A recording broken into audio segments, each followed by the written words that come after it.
ዝተዳለ ውድብ ጽቡቕ ነገር ንህዝብና ዝጠቅም ነገር ክሰርሕ ኢልካ ምእማን ድማ ዝጸገመካ እዩ ከም ዝፍለጥ ዓለምና ኣብ ዝሓለፈ ይስራ ወይ ድማ 30 ዓመታት ብዝግርም ኩነታት ተለዊጣ እያ ዘላ ገጅፍ ለውጥ እዩ ዘሎ ዓለምና ዘለናዮ ግዜ ናይ አርቲፊሻል ኢንተለጀንስ ናይ ሮቦቲክስ ዘመን እዩ ብዙሓት ነገር ተቀይሮም እዮም በፍልስፍና ደረጃውን እዋኑ ብድህረ ዘመናውነት ዝፍለጥ ኮይኑ ቀዳሚ ረብሓንበር ቀዳሚ ክልስ ሐሳብ ዝብሃል የለን ይዝብሃል በዓለም ደረጃ ፕራግማቲዝም ይዝብሃል ዘሎ ሕጂ ሓደ ሐሳብ በሐሳብነቱ ጥራይ ዘይኮነ በጠቃምነቱ እዩ ክምዘን ዘለዎ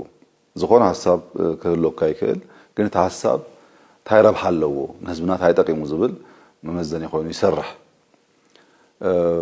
ይኹን እምበር ገዛ ይውድብ ነበር ህወሓት ግን ነዚ ሐቅ እዚ ክቅበል ኣይከኣለን ኣብናይ ቅድሚ 50 ዓመት ድህር ክልስ ሐሳብ ተሸኪሉ ክነብር ጸነዩ ካው قرب እንኳን ኮምፕሮማይዝ ምግባር ተዳራይ ነበረን ናይ 19 ክፍለ ዘበን ብሉይ ኮሚኒስታዊ ተሐሳሰባ ነኪሱ አይለቀቀን የለው በሐጽሩ ምስ ዝመታ ሐሳብ ዘይሰር ሐሳብ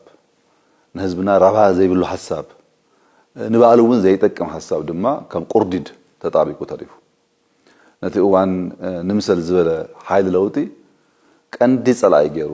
ባጋ ከጥፎ ሐቂ ነው እቲ ናህሪ ለውጥ ዝፈጠሮ ኃይል ግና